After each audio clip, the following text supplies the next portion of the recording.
आज আমি তোমাদের সাথে একটা স্পেশাল ডিমের কারি রেসিপি শেয়ার করব। প্রথমে উপকরণগুলো বলে দিই। সেদ্ধ করা ডিম লাগবে পেঁয়াজ কুচি, টমেটো কুচি, আদা রসুন বাটা, হলুদ গুঁড়ো, লঙ্কা গুঁড়ো, আর লাগছে জিরে গুঁড়ো, গরম মশলা, লবণ, সরষের তেল আর অবশ্যই জল। ডিমটা অবশ্যই আগে সেদ্ধ করে নিতে হবে। তারপরে ডিম ভাজার জন্য কড়াইতে দিয়ে দিলাম 1 টেবিল চামচ সরষের তেল। ডিমগুলো এবার হালকা করে তেলে ভেজে নিতে হবে। এদিকে ডিমটা ভাজা হতে থাক আর আমি অন্যদিকে যে টমেটো, পেঁয়াজ, আদা, রসুন ওগুলোকে কেটে রেখেছিলাম ওগুলোকে একটুখানি তেলে ভেজে নিয়ে পেস্ট মতো করে নেব।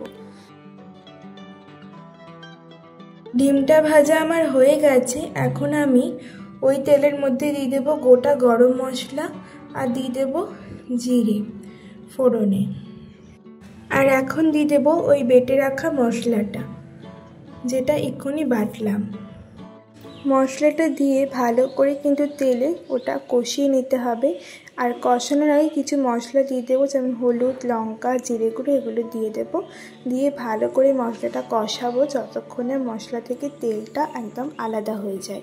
তারপর ভালো করে কষানো হয়ে গেলে এখানে দিয়ে দেবো 1 কাপ পরিমাণ জল, দিয়ে আবারও একটুখানি ঝোলটা ফুটতে দেব। ঝোলটা ফুটতে শুরু করলে ডিমগুলো ওর মধ্যে দিয়ে দেব, যাতে ডিমের মধ্যেও মশলাটা ভালো করে ঢুকে যায়। আর শেষে দিয়ে দেব এখানে গরম মশলা দিয়ে আবারও একটুখানি ফুটিয়ে নিলেই ডিমের ঝোল রেডি।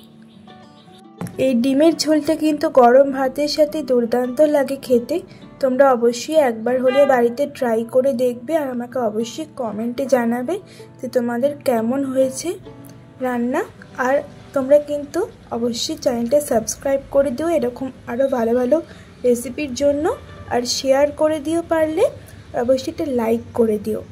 লাইক করলে আমি মোটিভেট হই এরকম আরও নতুন নতুন ভিডিও আনার জন্য, আর তার সাথে তোমাদেরও শেয়ার করতে পারি। তো চলো আজকের মতো টাটা। নেক্সট ভিডিওতে খুব তাড়াতাড়ি দেখা হচ্ছে।